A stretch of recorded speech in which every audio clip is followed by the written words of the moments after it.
Assalomu alaykum hurmatli kuzatuvchilar. Mana bugun sizlar bilan ingliz tilida a little va a few larni ko'rib chiqamiz. Dastlab little va few ni o'zini asosiy farqini ko'rib chiqamiz. Bu little va a little sanamaydigan otlar bilan ishlatiladi. A few esa sanadigan otlar bilan birgalikda ishlatiladi. Ana endi har bittasini bitta namunalar orqali ko'rib chiqamiz. Demak, a little va little ni farqi. I have got a little money, I can buy some cheese. Menda biroz pulim bor, kam pulim bor.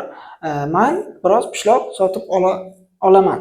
Demak, bunda yetarli, pulim kam, lekin yetarli, pozitiv, ya'ni bo'lishli ma'noni anglatadi.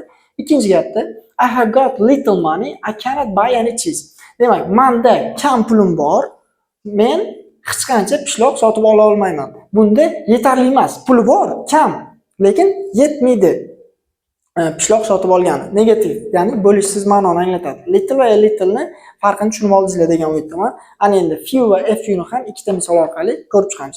Demak, few va a few sanadigan otlar bilan ishlatilar ekan. There are a few tomatoes, we can make a salad. Demak, kam pomidorlar bor, biz salat tayyorlay olamiz.